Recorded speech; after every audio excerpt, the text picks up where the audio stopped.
L'Éternel, ton Dieu est unique. Tu n'auras point d'autre Dieu devant sa face. Écoute, ô Israël, tu aimeras l'Éternel, ton Dieu, de tout ton cœur, de toute ton âme, de toute ta force, de toute ta pensée. Écoute, ô Église,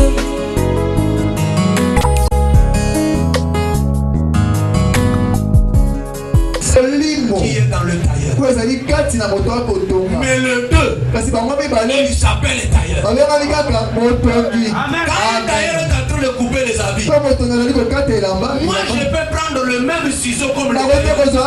Je peux prendre aussi un habit, je tale là-bas. Je commence maintenant à couper.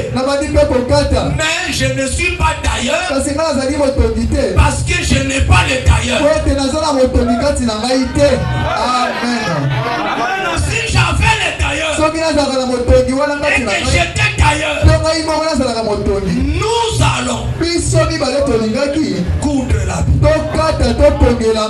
Amen. Ce n'est pas qu'en vain Jésus disait, si quelqu'un m'aime, mon Père l'aimera. Nous viendrons faire notre demeure en lui.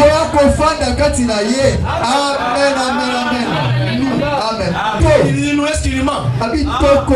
Jésus n'avait jamais menti. Il disait nous viendrons. Nous habiterons. Amen, amen. La divinité, Jésus était la divinité au service pour mourir. Amen. Amen. Alléluia. Amen. Jésus était la divinité. Ici maintenant, frère Branham montre que le nom de Jésus, c'est ça le nom de la divinité. Le Père, il est une fonction dans la divinité. Il s'appelle Jésus. Le Fils, c'est une fonction dans la divinité.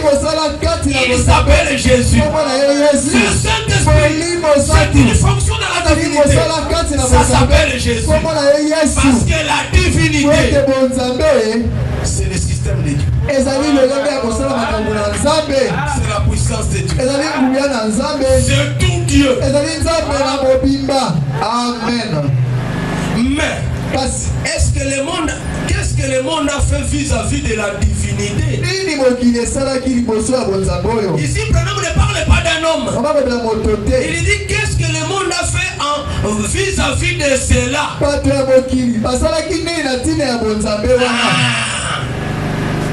Amen. Amen. S'il parlait d'un homme, il a dit qu'est-ce qu'il fait vis-à-vis de lui.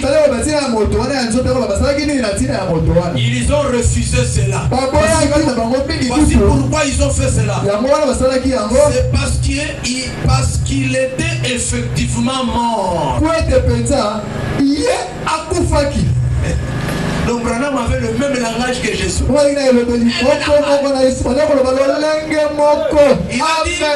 ne pouvait pas être la divinité et mourir. L'homme, le corps, n'était pas la divinité. Mais la divinité était dans le corps. Le corps devait mourir. Le Christ même qui est en vous est l'unique chose qui peut vous ressusciter. C'est la divinité. Dieu en vous. Amen, amen, amen. Je dis en principe, fais son Sotuman, ce n'est pas toi le maçon. C'est l'esprit qui est en toi. Un être surnaturel qui est en toi, qui fait que tu puisses construire. Moi, je peux prendre le même matériel que tu as. On me donne du ciment, on me donne tout.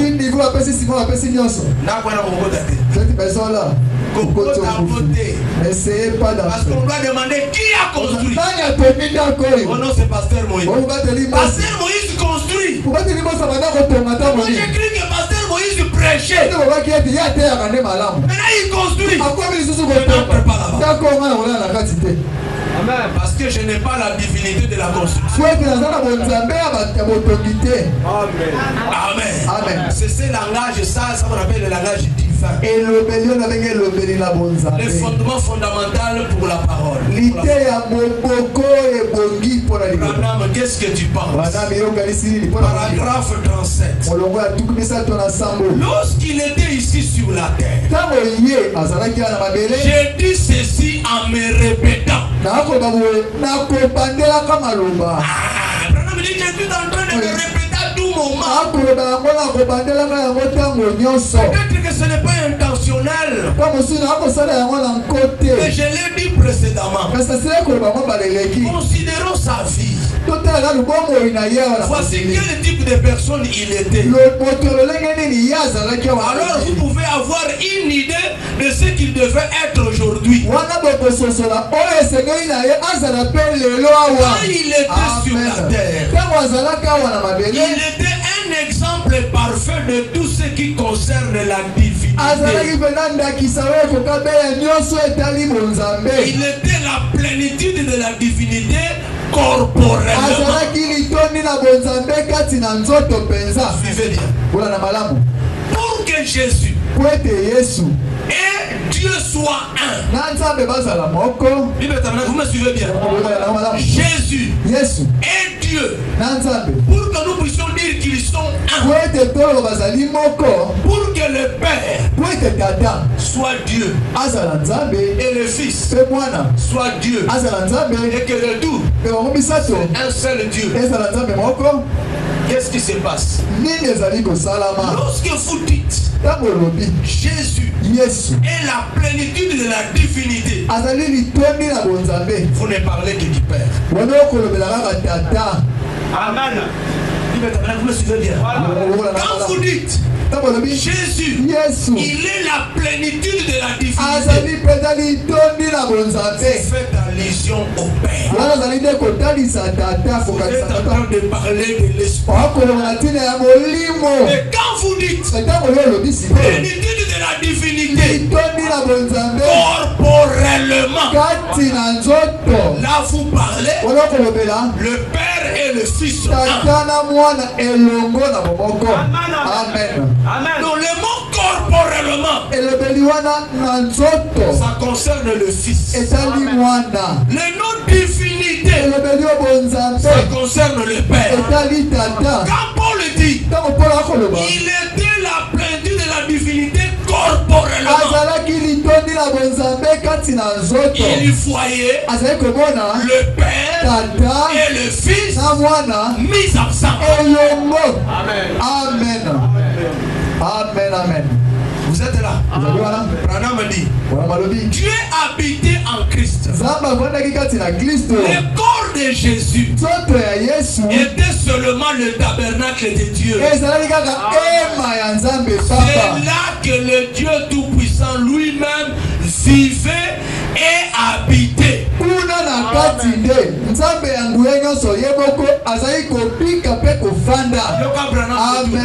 Vous le croyez, n'est-ce pas? Vous devez le croire pour être sauvé. Si tu ne crois pas ça, tu ne seras pas sauvé.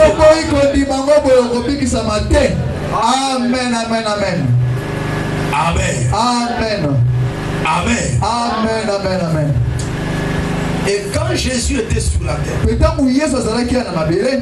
Jésus lui-même nous dit il était soumis au Père. Donc, lorsque Jésus reçoit le Saint-Esprit, il n'est pas encore adopté. Est-ce que vous avez un malade? Donc, quand vous recevez le Saint-Esprit, ce n'est pas ça l'adoption.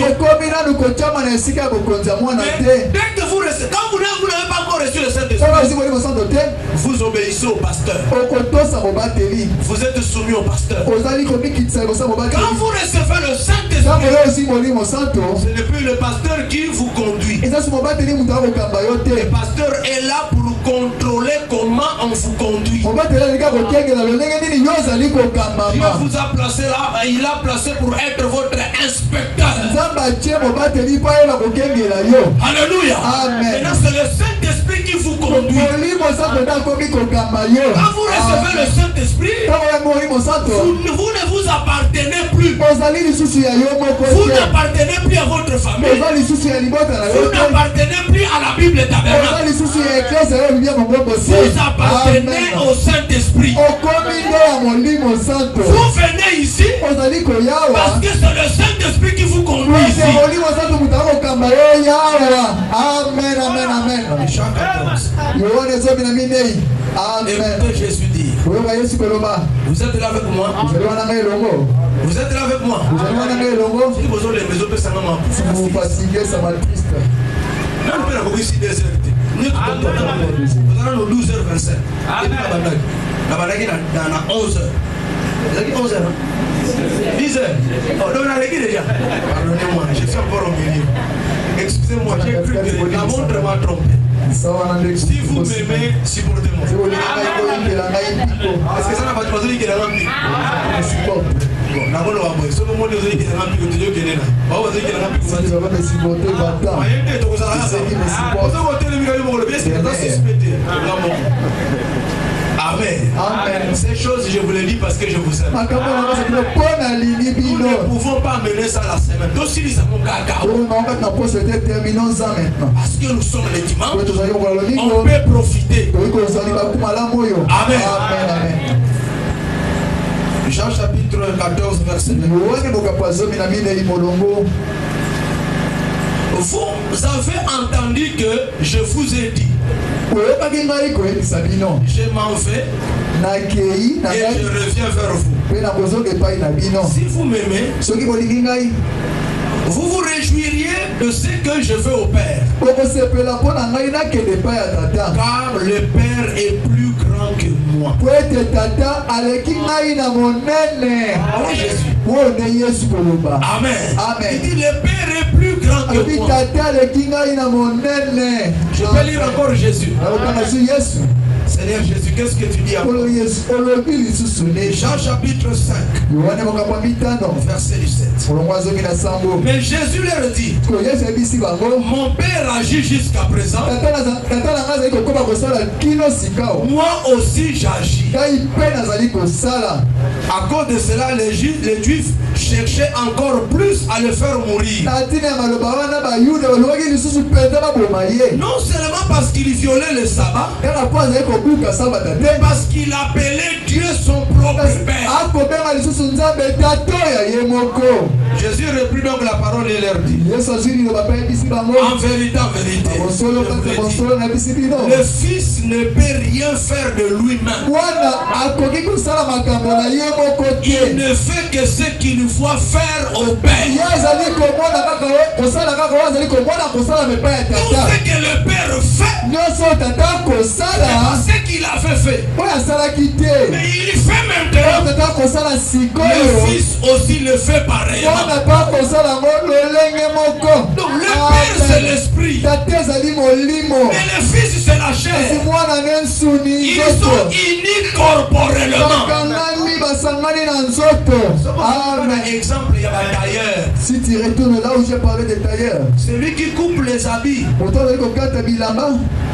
spirituellement dans l'invisible, c'est le tailleur esprit. Mais dans le visible, c'est la main qui coupe. Et moi je dis le tailleur coupe.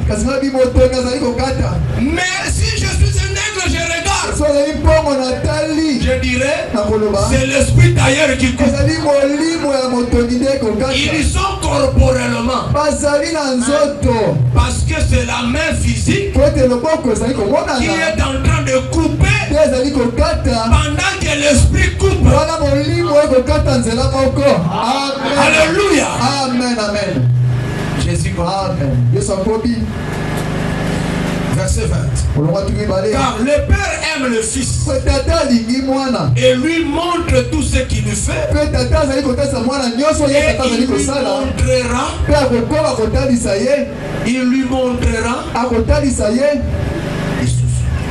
des œuvres plus grandes que celles-ci, afin que vous soyez dans l'étonnement. Cette écriture, il faut être croyant. Le Père montre avec Jésus. Il lui montrera encore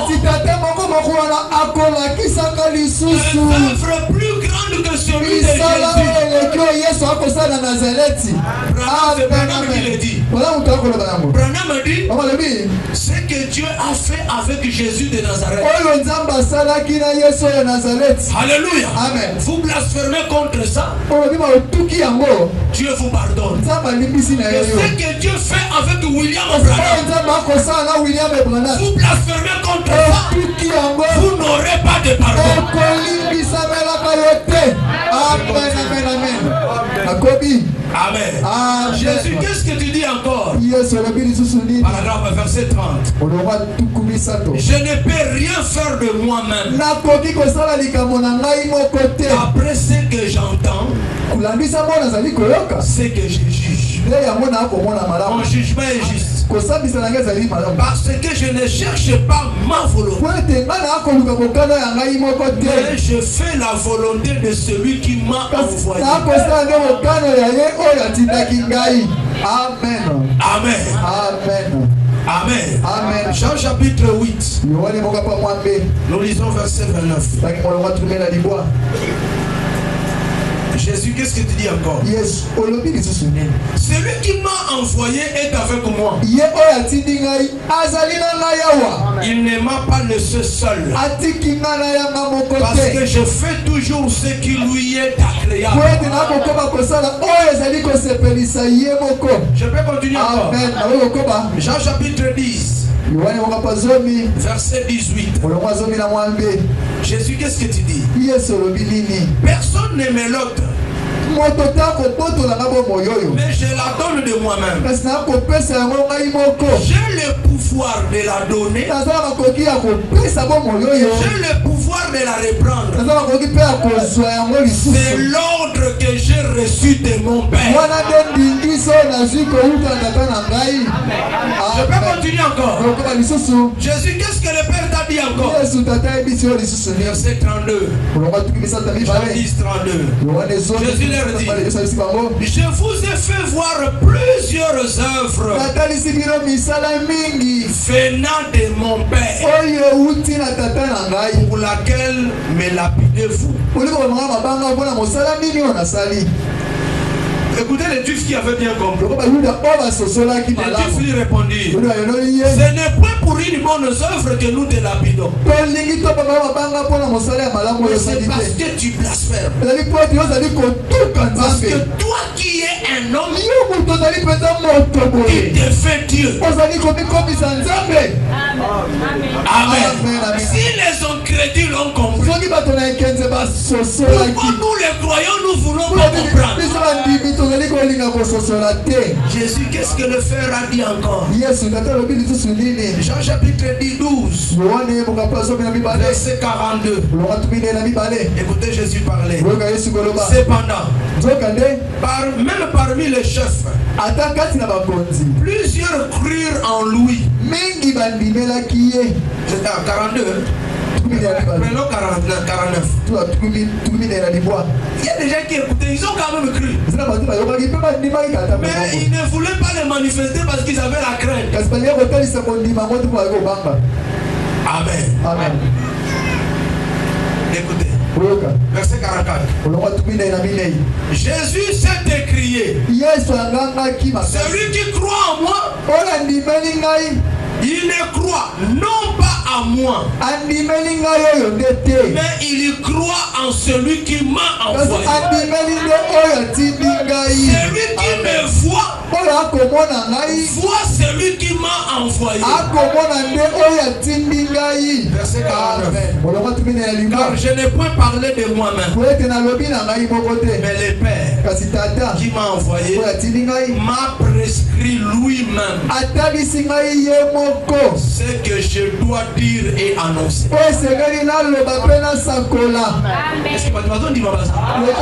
ils sont là? Je suis dans Jean chapitre 14. Verset 31. Mais afin que le monde sache que j'aime le Père et que j'agis selon l'ordre que le Père m'a donné. Amen. Amen. J'agis selon l'ordre que le Père m'a donné. Vous savez que Jésus priait le Père. Amen. Est-ce que vous le croyez? Est-ce que vous le croyez? Jean 14 verset 16.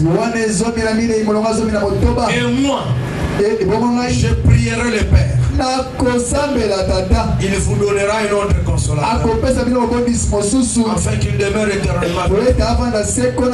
Voilà pourquoi j'ai dit, pour recevoir le baptême du Saint-Esprit, tu dois croire que Jésus était la plénitude de la divinité corporellement. Amen. Amen. Jean chapitre 16, verset 26. La Bible dit, nous lisons, en ce jour vous demanderez à mon nom.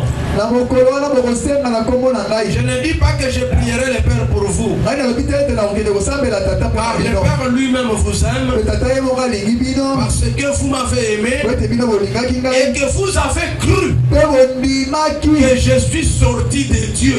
Amen. Amen. Je suis sorti du Père. Je suis venu dans le monde. Maintenant je quitte le monde et je vais au Père. Est-ce que vous le croyez? J'attends un gros amen. Jean chapitre 17. Verset 9. C'est pour eux que je prie. Je ne prie pas pour le monde, mais pour ceux que tu m'as donnés, parce qu'ils sont à toi. Tout ce qui est à moi est à toi, et tout ce qui est à toi est à moi. Je suis glorifié en eux. J'entends un amen. J'entends un vrai amen. Frère Branham, qu'est-ce que tu penses de ça? Amen. Amen. Branham dit, question-réponse sur la Genèse.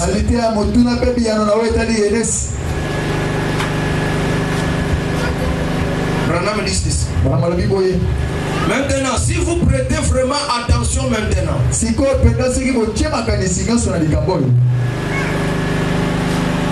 nous lisons dans Genèse 1:26. Là, Dieu dit, faisons l'homme à notre image. J'avais rencontré un témoin de Jéhovah qui m'a pris ce... Je lui ai dit, bon, qu'est-ce que toi tu penses? Non, mais Jésus n'est pas Dieu. J'ai dit d'accord. Faisons. Qui sont en train de faire? Il m'a dit non, c'est Dieu avec Jésus. Notre image. Il y a combien d'images là-bas? Il dit une seule. Cette image-là, c'est qui? C'est Dieu, Jéhovah ou c'est Jésus? Il était là. Tout qui est mon. Il a été surpris. Il était sous tout. Amen. Amen. Il a regardé, il a dit. Amen. Branham dit, nous comprenons qu'il parle à quelqu'un. Il parle à un autre être qui était là. Faisons l'homme à notre image, c'est notre responsabilité. Si vous prêtez bien attention, Amen. Amen. Branham dit, Dieu créait l'homme selon son image. Je lui ai dit, j'ai dit à ce témoin de Jéhovah, quand on parle de l'image de Dieu, on ne parle pas de Jéhovah. On parle de Jésus. Je peux te faire ça dans la Bible. C'est que l'image de Dieu, c'est une seule image. C'est Jésus. Le Père même n'a que l'image de Jésus. Amen. Amen. Amen. Est-ce que vous avancez bien? J'ouvre une chose importante là. Maintenant, la Bible dit, la plénitude avait habité corporellement. C'est-à-dire, au commencement, le Fils avait occupé, était une doublure du Père à l'intérieur. Alléluia. Amen. Donc, une chair, un corps doublure de l'esprit. Si je peux amener ça dans une représentation de transparence, prenez quelqu'un qui porte un habit transparent. Si vous regardez cet habit, c'est un habit qui est cousu textuellement, c'est donc.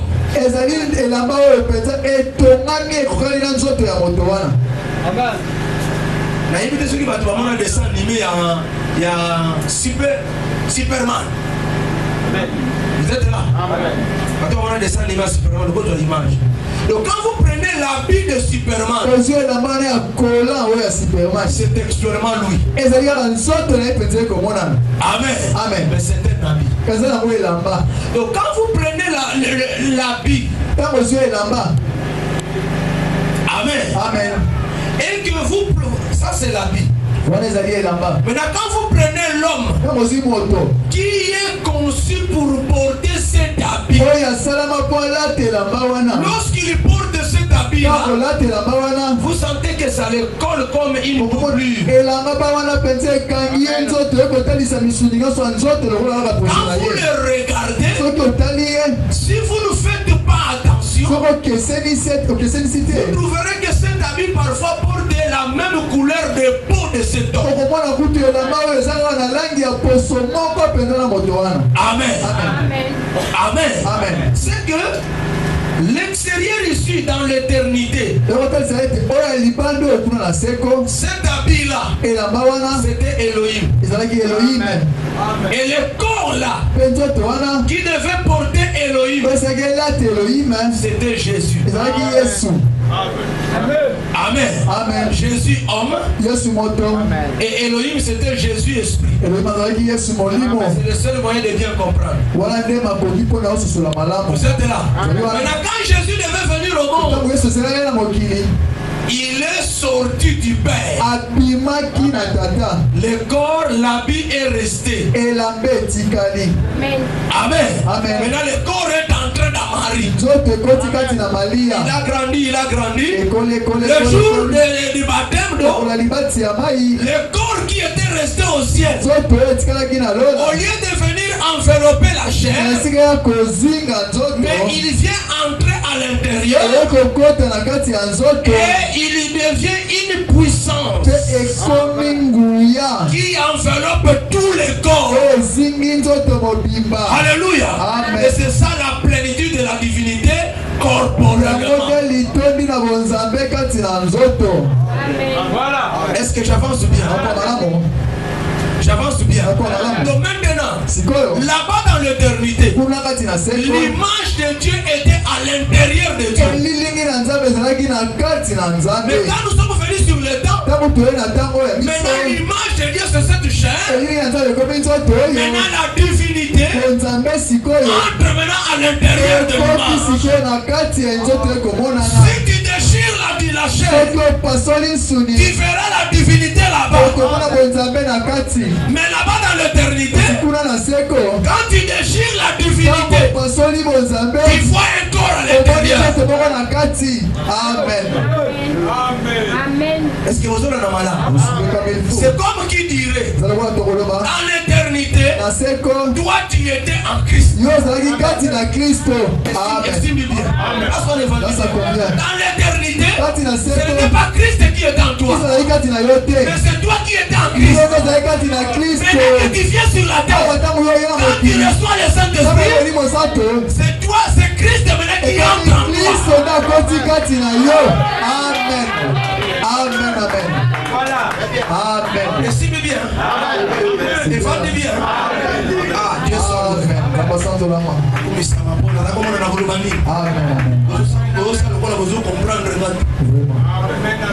Amen. Amen. Donc Branham continue dans cette prédication là pour montrer que l'image de Dieu c'était Jésus. La chair. C'était lui l'image.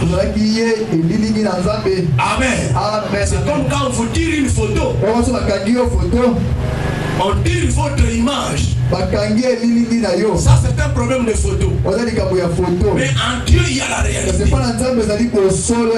Alléluia. Amen. Donc votre image de Dieu c'est Jésus. Et ce Jésus était dans l'éternité. Il était dans le Père. Donc il y avait deux êtres là-bas. L'image de Dieu et Jésus. Est-ce qu'on peut avancer bien? Est-ce qu'on peut avancer bien? On peut bien avancer avec vous? Branham dit dans la prédication nous voudrions voir Jésus. Je répète ça. Quand il était sur la terre, combien savent que c'était cette colonne de feu qui suivait dans les enfants dans le désert? C'était Christ, l'ange de l'Alliance. Quand on parle de l'ange de l'Alliance, vous voyez directement Malachie 3. Voici j'envoie mon messager. Il préparera mon chemin. Et soudain entrera dans son temple. Alléluia. Il y a trois êtres là-bas. Le messager Jean-Baptiste, le temple Jésus, le Seigneur que vous cherchez, l'ange de l'Alliance. Combien savent-ils que c'était Jésus dans Jésus? Le même esprit. Amen. Amen. Notre Dieu est merveilleux. Maintenant, je vais parler de quelque chose pour terminer. Le dernier point qui me reste. Que je vous donne ça. Le dernier point qui reste. Jésus, nous voyons, quand il a reçu le Saint-Esprit, il disait, je ne fais rien de ce qui me concerne. Je ne fais que ce que je vois faire au Père. Quand quelqu'un reçoit le Saint-Esprit, il n'a pas terminé le travail. C'est pourquoi la Bible dit, n'attristez pas le Saint-Esprit de Dieu, pour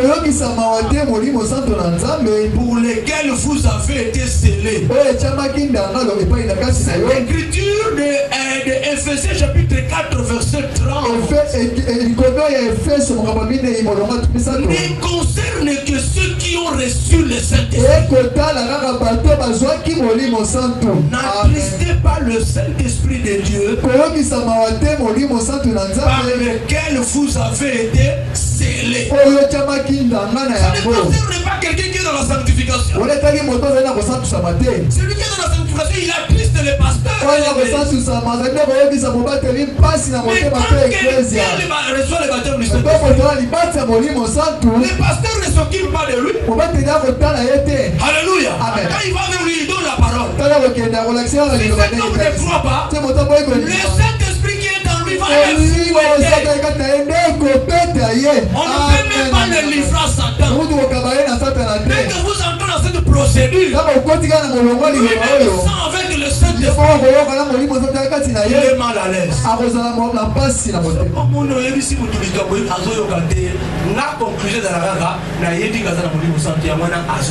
Si tu vois, tu dis quelque chose à quelqu'un qui ne veut pas comprendre, ma conclusion est que je sais qu'il n'a même pas ce Saint-Esprit. Il n'a pas le Saint-Esprit.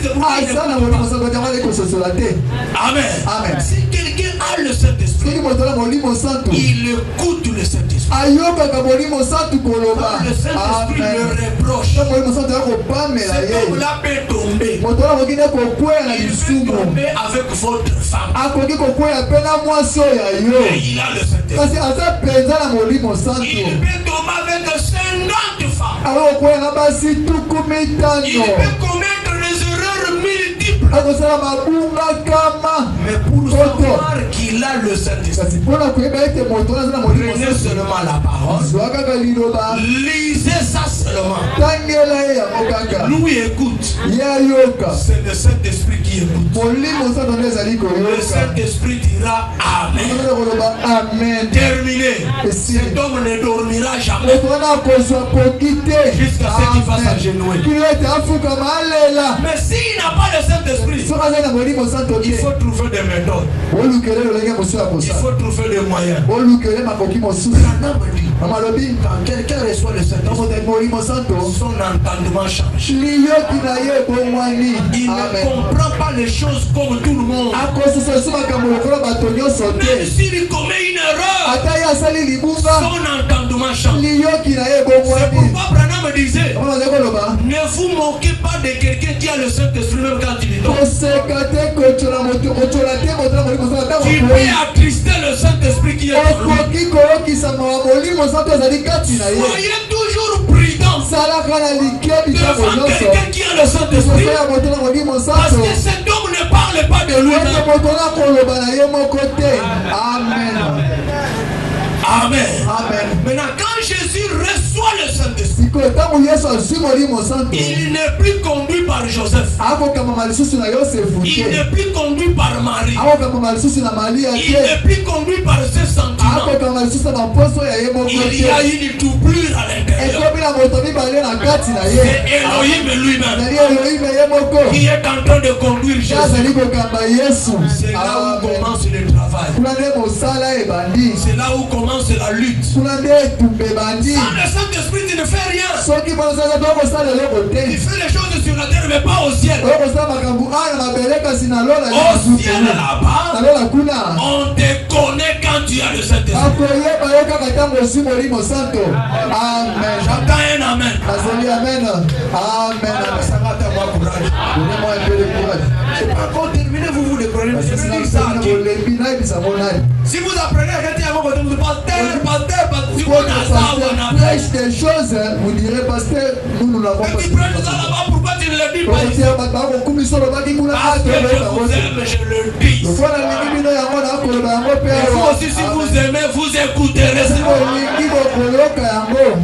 Jésus, il entre au travail avec le Saint-Esprit. Il ne fait plus sa volonté. Il fait maintenant la volonté du Père. Avant de faire quelque chose, il regarde ça d'abord au Père. Avant de faire quelque chose, il demande d'abord au Père. C'est pourquoi il priait toute la nuit. Pour que le Père lui montre des choses. Pour que le Père l'anime. Alléluia. Amen.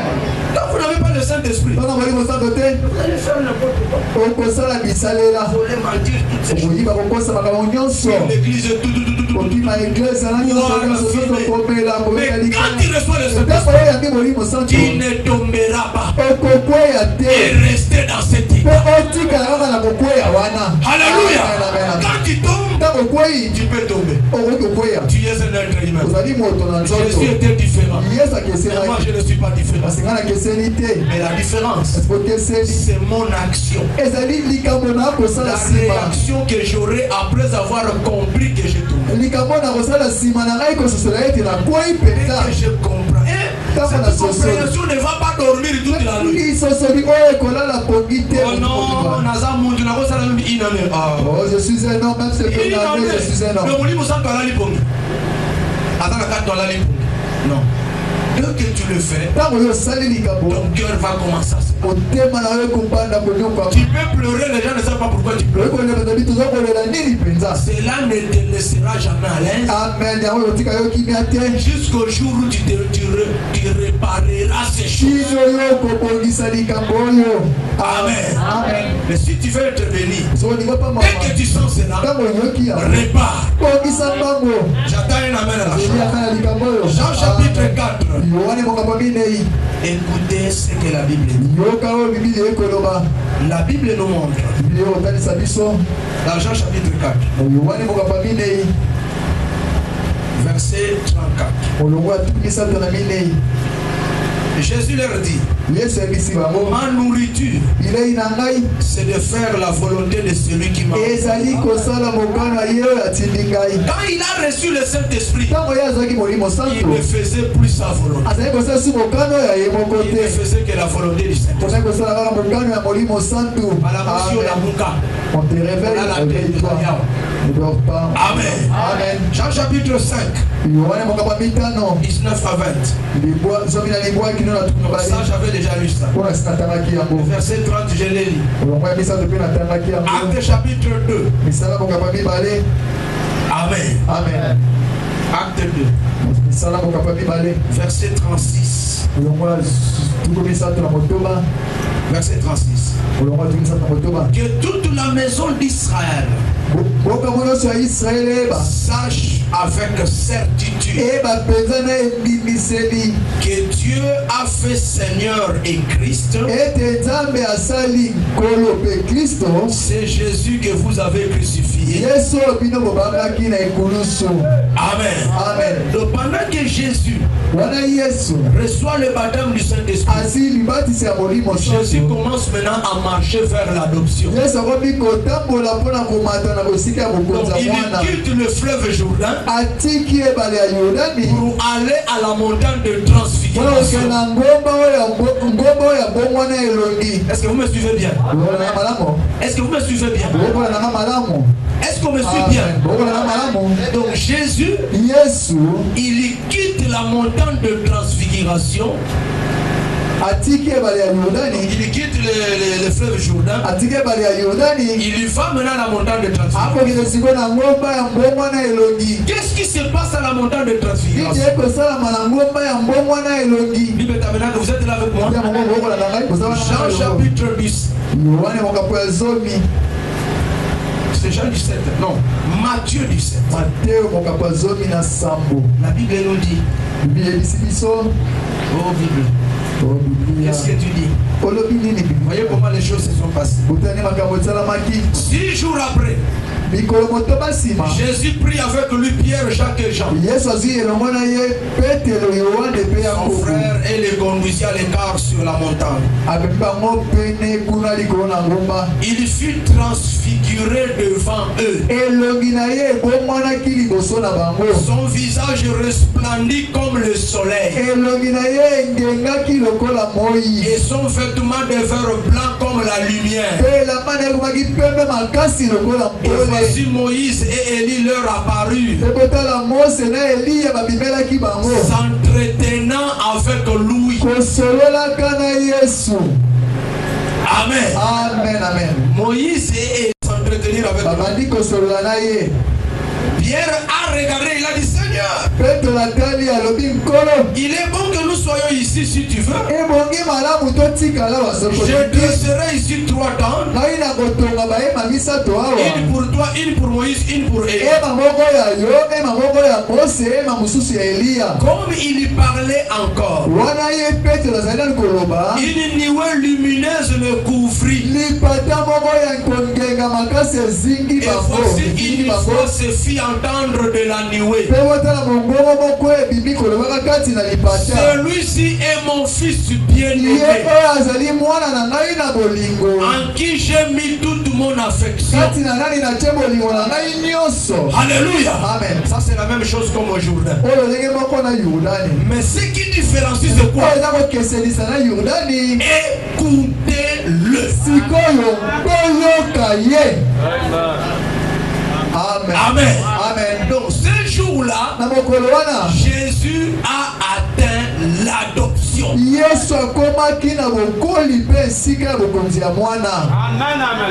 C'est ce jour-là que Jésus a hérité tout. Alléluia. Amen. Cela était en lui, mais il fallait qu'on le lui donne. Amen. Je vais lire la Bible. C'est là où vous allez voir clair. Et Jésus dit aux gens, ne dites pas ces choses, il faut les cacher. Après ils ont dit, mais pourquoi les scribes disent-ils qu'Élie doit venir premièrement rétablir toutes choses? Amen. Amen. Jésus dit, mais il est vrai qu'Élie doit venir rétablir. J'ai lu d'abord 2 Pierre dans la Bible. Chapitre 1, verset 17 à 18. Car ce jour-là, Jésus a reçu du Père honneur et gloire quand la gloire magnifique lui fit entendre une voix. Celui-ci est mon fils bien-aimé, en qui j'ai mis toute mon affection. Nous avons entendu cette voix venant du ciel lorsque nous étions avec lui sur la sainte montagne. L'apôtre Pierre montre que c'est ce jour-là que Jésus avait reçu honneur et gloire. Amen. Amen. C'est ce jour-là que Dieu avait fait de Jésus Seigneur et Christ. Amen. Amen. Est-ce que j'avance bien? L'apôtre Paul, qu'est-ce que tu penses de ça? Est-ce que toi aussi tu dis de bonnes choses? Philippiens 2. Amen. Verset 9. C'est pourquoi aussi Dieu l'a souverainement élevé et lui a donné le nom qui est au-dessus de tout nom, afin qu'au nom de Jésus tout genou fléchisse dans le ciel, sur la terre et sous la terre, et que toute langue confesse que Jésus est Seigneur à la gloire de Dieu le Père. Si Jésus n'avait pas reçu cet honneur et gloire, sous la terre Jésus n'allait pas vaincre. Il fallait qu'il puisse avoir l'autorité et puissance dans le ciel, sur la terre et sous la terre. Or, il ne pouvait pas recevoir cette gloire-là après la mort. Il devait déjà avoir un pouvoir qui dominera la mort. Et Dieu devait lui donner ça. J'attends un amen à la chose. Bible Tabernacle, ça vous fait du bien. Est-ce que vous aimez cela? Bible Tabernacle, vous aimez cela? Je vous lis votre prophète. Que vous aimez. Amen. Amen. Amen. Je lis, écoutez-le. 12 juillet 1960. Paragraphe 63.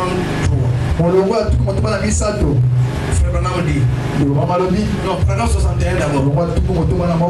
Savez-vous, lorsque l'héritier est encore enfant,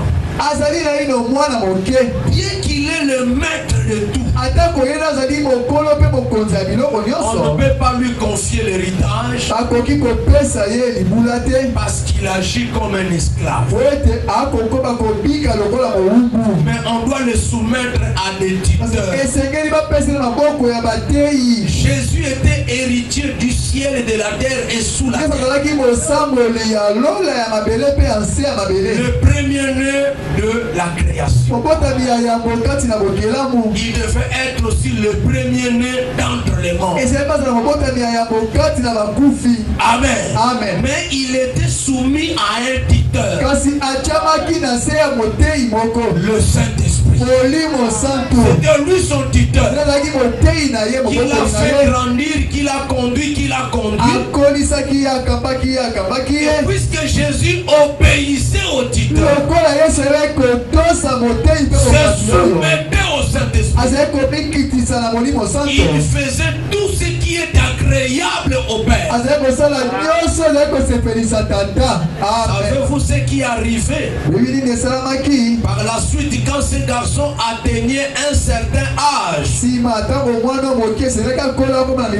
Ce garçon-là était adopté dans la famille. Bien qu'il est né par son père, bien qu'il est fils de cette famille, il doit travailler pour être adopté. Il faut qu'il occupe sa place devant le Père. Alléluia. Amen. Parce que tu peux non dans une famille mais tu n'es pas à ta place. Eh bien, qu'est-ce qu'on faisait? On l'amenait à un lieu public. On le revêtait d'une robe spéciale. Transformation de figure. On faisait une cérémonie devant le témoin. Un témoin qui est monté au ciel par lui-même. C'était Élie. Un témoin qui représentait les morts, c'était Moïse. Un témoin qui représentait l'église, c'était Pierre, Jacques et Jean. Toute la population de la ville s'assemblait et regardait. Alors on regardait ces garçons. Et le père faisait la cérémonie d'adoption. Ne manquez pas ceci. Après que ce fils était adopté par cette cérémonie, le nom du fils dans tout endroit était tout aussi valable que le nom du Père. C'est là ce que Dieu cherche à faire avec l'église. J'attends un amen à la chose. Paragraphe 63. Frère Branham, qu'est-ce que tu dis? Eh bien, le Père faisait sortir ce fils-là. Jésus. Il faisait une cérémonie. Il dit celui-ci est mon fils bien-aimé, parce qu'il a obéi, parce qu'il était soumis, parce qu'il était humble. Je l'adopte dans ma famille. Tout ce qu'il dira, c'est moi qui l'ai dit. Le Père faisait la même chose pour Jésus. Il a fait exactement ce qu'il devait faire. Jésus a plu à Dieu.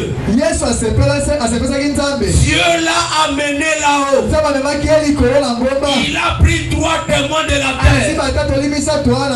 L'espérance, la foi et la charité. Il a fait descendre Moïse et Élie comme des témoins. Alléluia. Il a fait descendre Moïse parce que Moïse était dans le paradis.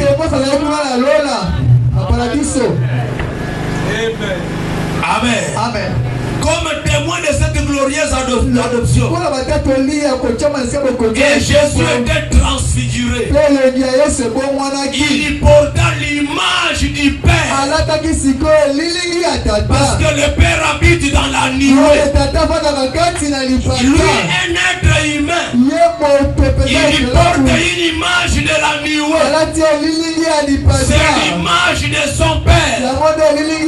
C'est que Moïse avait vu quand il était devant le buisson ardent.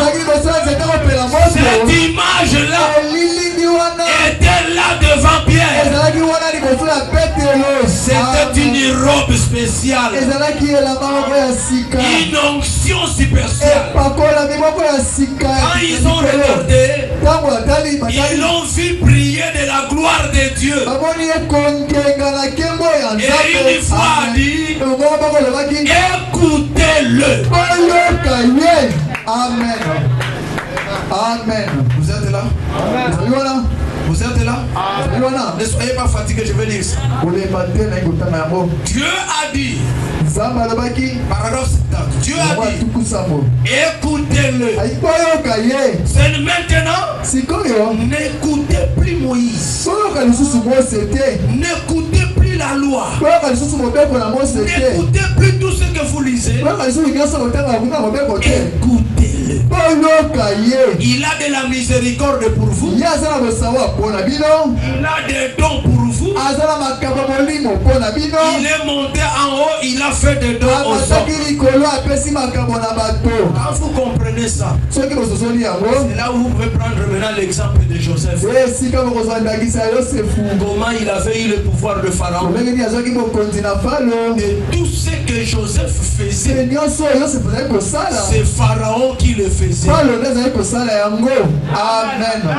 Amen. Amen. Amen. C'est pourquoi Jésus, pour que je descende, quand il a eu l'adoption, il commençait maintenant à dire, je suis le pain de vie descendu du ciel. Celui qui mange ma chair et boit mon sang, il a la vie éternelle. Amen. Amen. Amen. Branham dit, dans le lieu d'adoration, ces jours-là, la chair de Jésus n'était plus la chair d'un enfant qui est né de Marie. Père Branham. Alléluia. Ces jours-là, la chair de Branham, la chair de Jésus, n'était plus la chair d'un enfant de Galilée. Il appartenait à la famille du ciel. On pouvait l'appeler Jésus de Nazareth, mais Pierre ne disait plus ça. Branham, qu'est-ce que tu penses de ça? Le ciel est le lieu d'adoration que Dieu a pourvu. Prêché le 28 novembre 65. Avant la mort de frère Branham. Paragraphe 200. Dans tous les cas, le fils prend toujours le nom de son père. Il y a quelqu'un qui est d'accord? On peut dire un gros amen. Encore un gros amen. Je suis venu sur la terre avec le nom de Branham. Parce que mon père s'appelait Branham. Amen. Amen. Jésus a dit, je suis venu au nom de mon Père et vous ne m'avez pas reçu. Voyez, c'est Jean 5, 43. Le Père a donc mis son propre nom qui est Jésus dans le Fils appelé Jésus.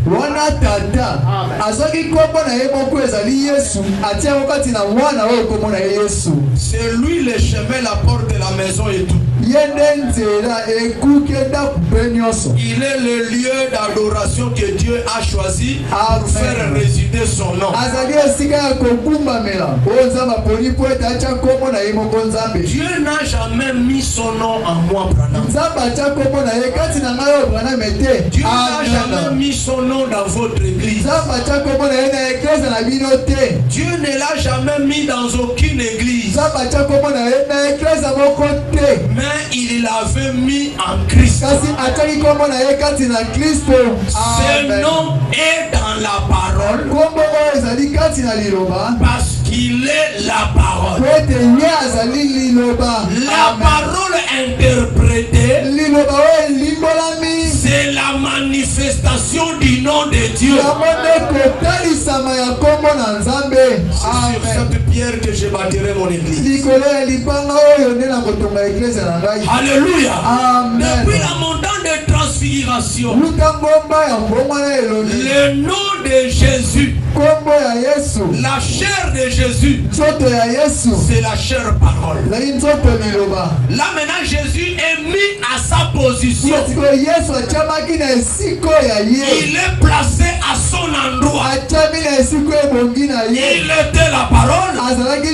Là maintenant il est la parole. Amen. Vous me suivez comme il faut. Est-ce que vous me suivez bien? Est-ce que vous me suivez bien? Adoption.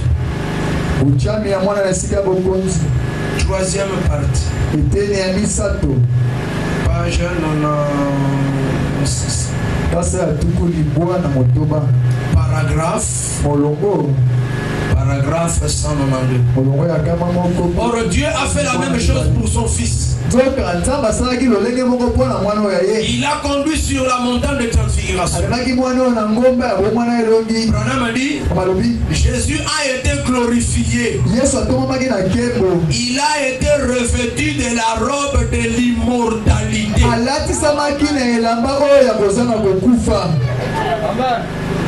Amen. Amen. Il a revêtu la robe de l'immortalité. J'attends un amen. Donc ce jour-là, c'est là où Jésus a porté l'immortalité. J'attends un amen. Un gros amen.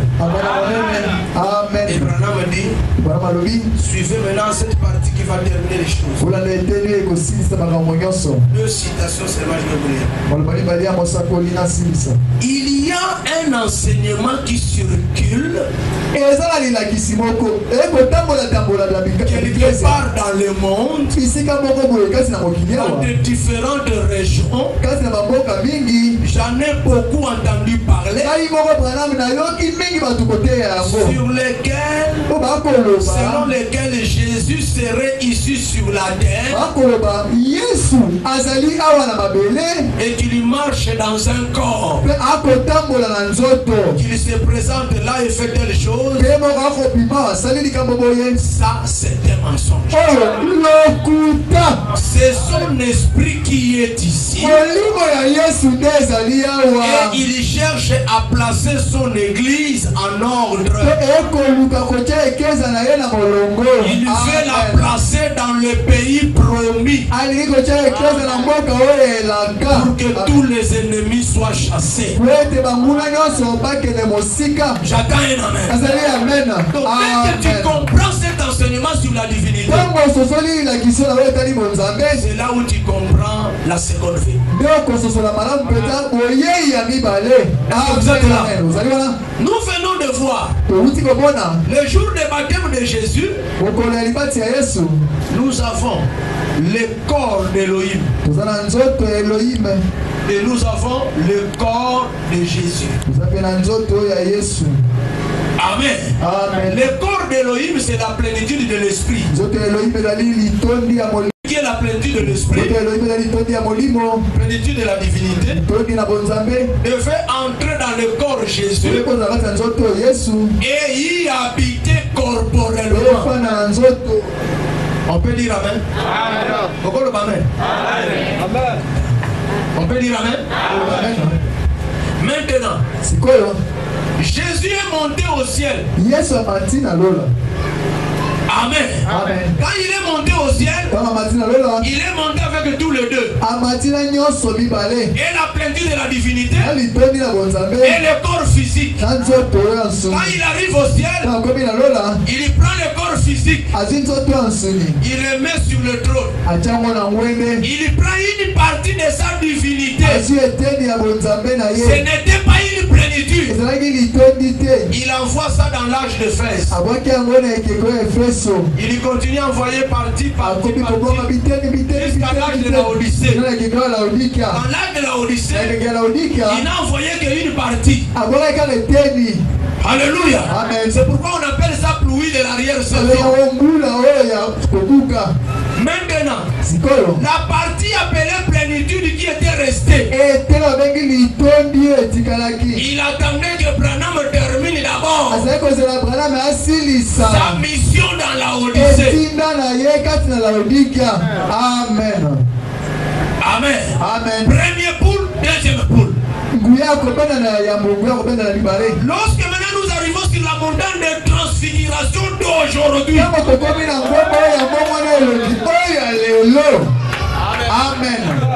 Alléluia. Amen. Dans la montagne de transfiguration d'aujourd'hui, là où l'épouse va recevoir le nom de son mari,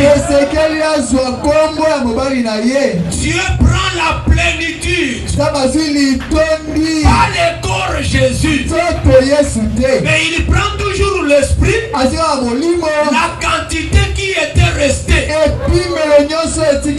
qu'on n'avait pas vu au cours des ans,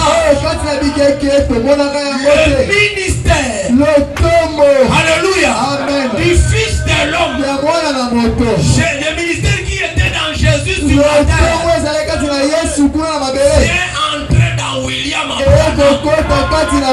Branham, parce que le corps physique de Jésus ne pouvait pas entrer dans le corps physique de Branham. Même Jésus ne l'a pas fait. Il dit le consolateur ne peut pas venir parce que je ne suis pas encore parti. Quand je serai allé, alors le consolateur viendra. Il n'y a que le spirituel qui peut entrer dans le physique. Le physique ne peut pas entrer dans le physique. Là vous entrez dans la magie. Là vous entrez dans la réincarnation. Nous ne sommes pas dans la réincarnation. Nous sommes dans l'incarnation. Les gens de la seconde venue doivent se répartir. Ils doivent comprendre que le corps de Jésus est toujours au ciel. Celui qui était descendu sur la montagne, c'était la plénitude de la divinité qui était corporellement en Jésus, mais qui quitte maintenant le corps de Jésus, qui fait entrer dans le corps de Branham.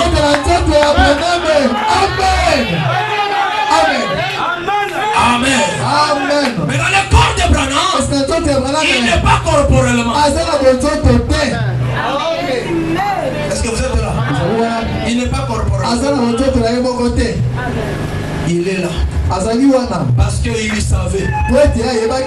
Avant que Branham ne meure, cette divinité doit quitter Branham.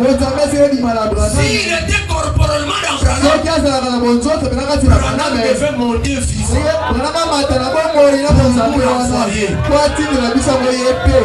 Quand avant sa mort, lui-même Branham dit, la divinité qui est en moi est en train de me quitter. Elle est en train de descendre vers le bout.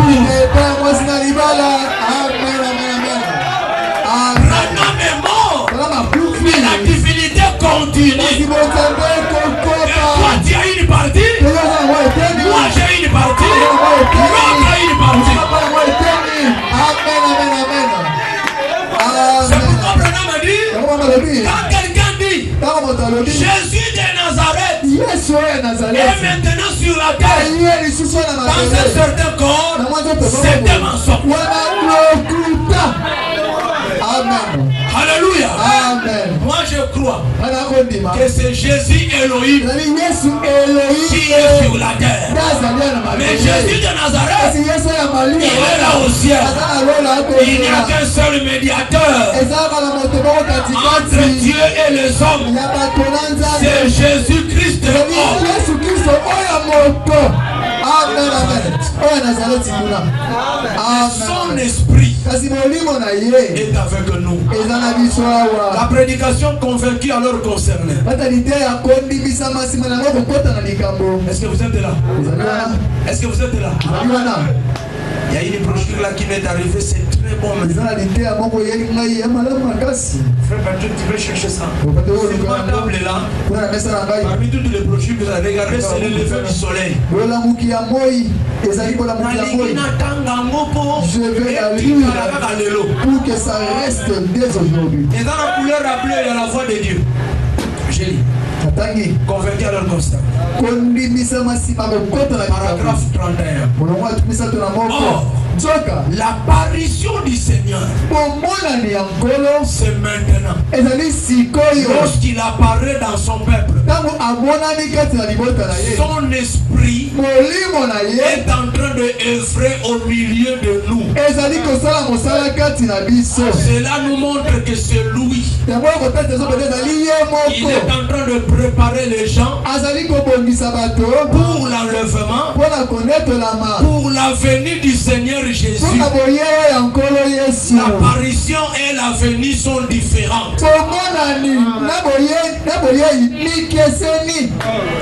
Amen. Amen. Amen. Donc Jésus est en train d'apparaître maintenant par son esprit. Est-ce que vous êtes là? Amen. Et quand vous regardez son esprit, ça prend son apparence de la transfiguration. Amen. La colonne de feu prend son figure. Parce que c'est la forme qu'il a eue quand il a été adopté. Même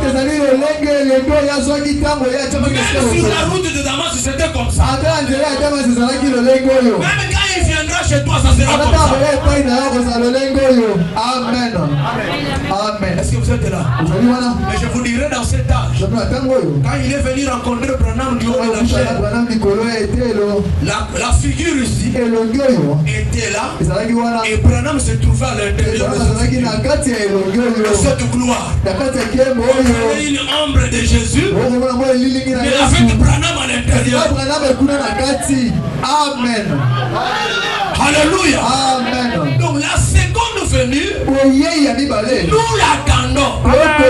Celui qui viendra nous enlever, ce n'est pas l'esprit, c'est le corps qui était né de Marie, qui a des meurtrissures, qui a des blessures, le corps qui était crucifié. C'est celui-là qui viendra nous enlever. Mais maintenant, Jésus que nous avons, ce n'est pas le corps, c'est le Père, c'est Elohim, la plénitude de l'Esprit qui était avec Jésus, qui est maintenant avec Branham, qui est maintenant avec nous. Oh, j'attends un amen. Quand vous marchez, n'ayez pas peur. Au nom de Jésus, glorifiez. Au nom de Jésus, glorifiez. Au nom de Jésus, glorifiez. Aucun démon ne peut résister. Aucun démon ne peut s'opposer. Parce que ce n'est pas n'importe quel Jésus. Beaucoup de gens ont le nom de Jésus. Mais Jésus de Nazareth a été glorifié. Il a été prouvé que c'est lui le véritable. Alléluia. Son corps est en train d'être intercéder. Mais son esprit est avec nous ici. C'est le lever du soleil. Je termine. Paragraphe 363. Écoutez l'église. Vous savez ce qui s'est passé à Dixon. Je ne sais pas si vous avez compris ça. Ce que Dieu nous a envoyé là-bas, c'est la gloire de sa personne. C'est la gloire de sa personne. Cette gloire que nous avons vue en Jésus. Quand Jésus dit Père, glorifie ton nom. Alléluia. Père a dit, je l'ai glorifié, je le glorifierai encore. C'est ce que nous avons vu là-bas.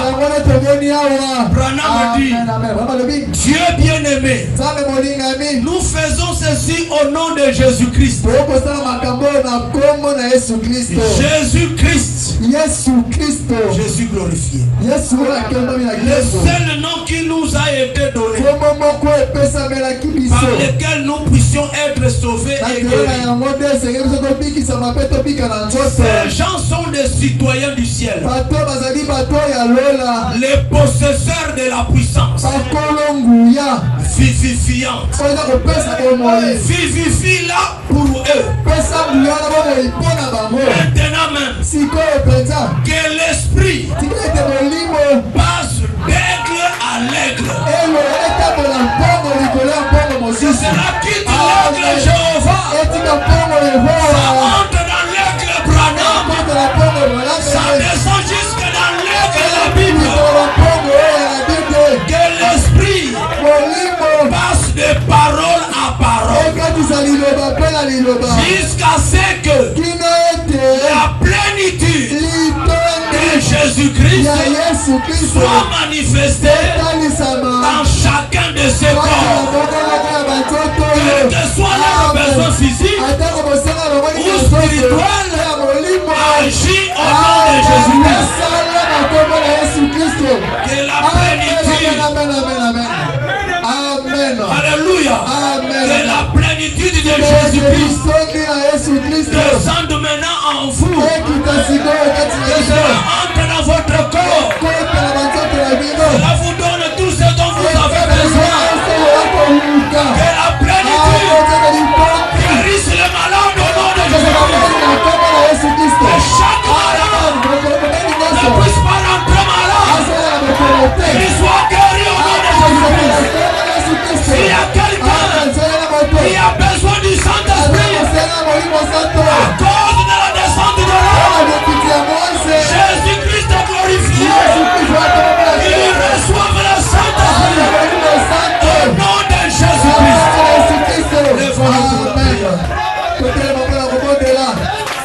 Amen, amen, amen.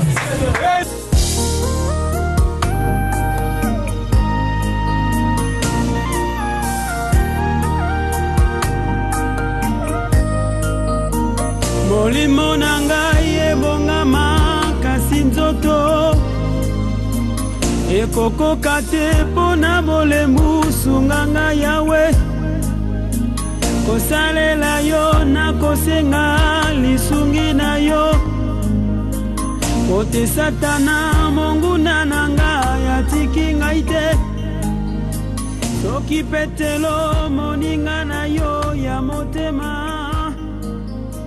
ye afandaki elongo na yo pe ayebaki